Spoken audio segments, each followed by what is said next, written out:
뉴욕주 10개 지역의 절반인 5개 지역에서 오늘부터 식당 실내 영업이 허용됐습니다. 앤드류 쿠오모 뉴욕주 지사는 업스테이트 지역인 핑거레이크, 모크밸리, 서던티어, 노스카운티, 센트럴 뉴욕이 경제 정상화 3단계에 돌입한다고 밝혔습니다. 또한 지난 8일 경제 재개 1단계에 돌입한 뉴욕시에서는 빌드블라조 시장이 부인 샬레인 맥클레이 여사와 함께 $300만 규모의 식당 재활성화 이니셔티브를 발표한 바 있습니다. 이는 코로나19로 심각한 타격을 입은 27개 커뮤니티에 식당 100여 곳에 최대 $3만 보조금을 제공해 최소 6주 동안 시급 $20를 받게 될 식당 점원 1000여 명을 고용하는 계획입니다. 전국의 코로나19 확진자는 200만 명을 넘었습니다. 11일 오후 1시 33분 기준 존스 홉킨스 대학교 코로나19 리서치 센터의 집계에 따르면 전국 코로나19 확진자는 200만 9,238명으로 전 세계 743만 5,727명의 27%에 해당합니다. 전국 코로나19 총 사망자는 11만 3,341명으로 나타났습니다. IMTV 뉴스 김일강입니다.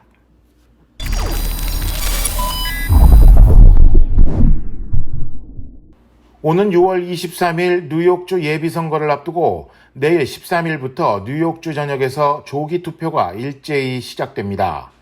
뉴욕주가 투표율 제고와 선거 당일 혼잡을 줄이기 위한 목적으로 지난해 처음 도입한 조기 투표는 유권자 등록이 돼 있으면 누구나 참여할 수 있습니다.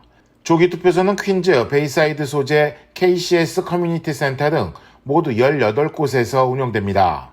코로나19 예방을 위해 투표소를 방문하는 모든 유권자들은 반드시 마스크를 착용해야 하며 사회적 거리 두기를 준수해야 합니다.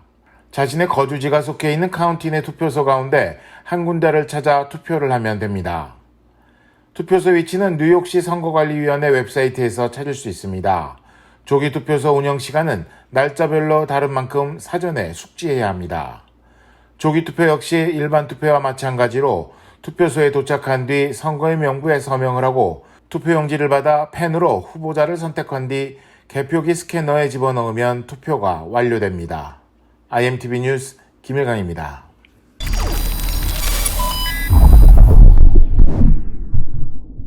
뉴욕시가 저소득층을 위한 7만 4천 대 에어컨을 제공합니다. 빌드블라주 뉴욕시장은 오늘 뉴욕 시민들이 뜨거운 여름 날씨 속에서 안전하게 생활할 수 있도록 Get Cool NYC 플랜을 실시한다고 밝혔습니다. 드블라주 뉴욕시장은 Get Cool NYC 플랜은 코로나 바이러스 사태의 어려움 속에 있는 뉴욕시의 가장 취약한 계층을 대상으로 그들이 더위로부터 안전하게 생활할 수 있도록 하기 위한 것이라고 전했습니다. 뉴욕시는 이번 플랜의 일환으로 $5,500만 예산을 투입해 공공주택 거주자 2만 2천 명을 포함해 저소득층 노인들에게 에어컨 7만 4천 대를 제공합니다. 드블라주 시장은 이미 4,500대의 에어컨이 설치됐으며 하루에 1,500대씩 설치를 목표로 현재 플랜이 진행 중이라고 밝혔습니다.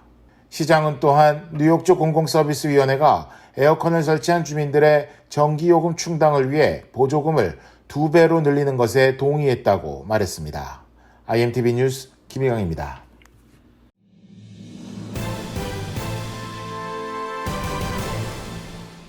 KBS 아메리카 뉴스입니다. 캘리포니아주의 3단계 경제 완화에 따라 오늘부터 거의 대부분의 업종들이 다시 문을 열었습니다.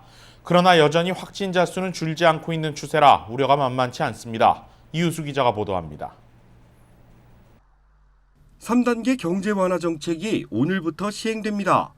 미용실과 네일샵, 체육관과 영화관, 술집이 다시 문을 열고 관중이 없는 스포츠 경기도 재개됩니다. 마사지와 스파 등 일부 업종의 경우 아직까지 제약을 받지만 사회적 거리 두기를 지키는 선에서 거의 대부분의 업종의 영업이 허락됩니다. 문제는 코로나19 바이러스의 확산세가 아직 이어지고 있는 데 있습니다. 캘리포니아주의 확진자가 14만 명을 넘어섰고 사망자가 5천 명에 육박하고 있는 가운데 내려진 경제 완화 조치.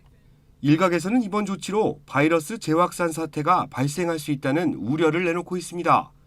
캘리포니아와 텍사스 등 18개 주의 확진자가 꾸준한 상승세를 나타내고 있고 9월쯤 코로나19로 인한 사망자가 20만 명에 육박할 수 있다는 경고도 나오고 있습니다. 워싱턴 대학 보건측정분석연구소는 오는 9월 15일을 2차 바이러스 확산 사태가 생길 수 있는 기점으로 보고 있습니다. 경제 완화 조치가 바이러스 재확산의 이유가 될 것이라는 전망도 나옵니다. 3단계 경제 완화 조치를 두고 보건당국의 안전지침도 강화되고 있습니다. 손님들의 발열을 확인하고 손세정제를 곳곳에 비치해야 하는 등 매장 내 안전수칙을 지키는 것이 반드시 필요합니다. 각 시정부들 역시 사회적 거리두기가 지켜지지 않는 업소들을 강력히 단속한다는 방침입니다. 사회적 거리두기를 잘 지키는 것이 바이러스 재확산을 막을 수 있는 가장 손쉬운 방법이기 때문입니다. LA 카운티는 어제 하루 새 1,857명의 확진자가 나와 이번 달 최고치를 기록했다고 밝혔습니다. 검사가 늘어나고 있는 것도 원인이지만 경제 완화 조치로 더 많은 사람들이 외부 활동을 하고 있는 것이 주된 원인으로 분석되고 있습니다. KBS 뉴스 이우수입니다.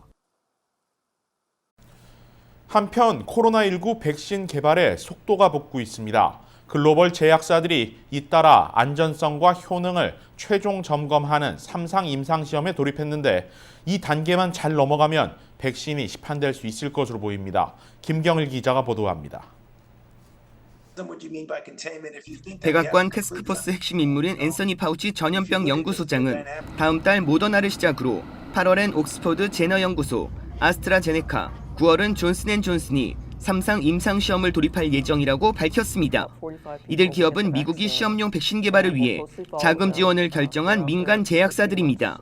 지원금 규모는 아스트라제네카의 최대 12억 달러, 모더나 4억 8,300만 달러, 얀센 4억 5,600만 달러, 사노피에는 3천만 달러를 지원했습니다.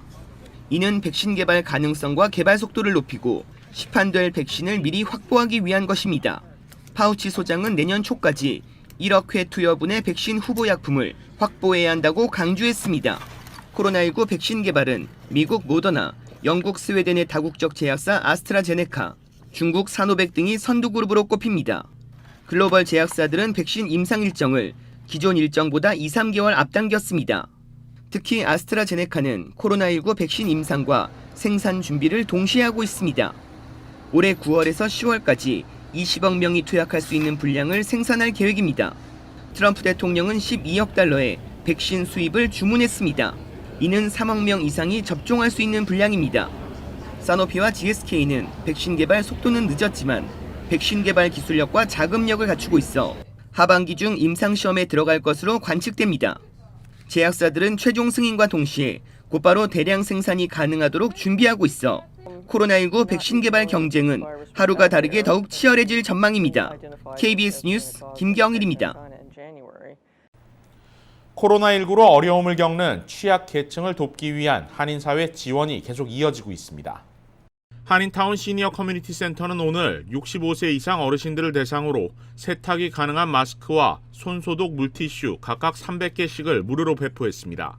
시니어 센터는 지난 4월 1일부터 2달여 동안 모두 10차례에 걸쳐 마스크 8천여 장과 식료품 2천여 개 이상을 무료 배포하며 지원 활동에 앞장서고 있습니다. 뷰티 업체를 운영하는 이훈 대표가 마약 중독자 등 사회 취약계층을 위해 써달라며 2만 2천 장의 마스크를 구세군에 기부했습니다. 이 대표는 앞서 지난달에도 홈리스들을 위해 마스크 5천 장을 기부하며 선행을 이어가고 있습니다.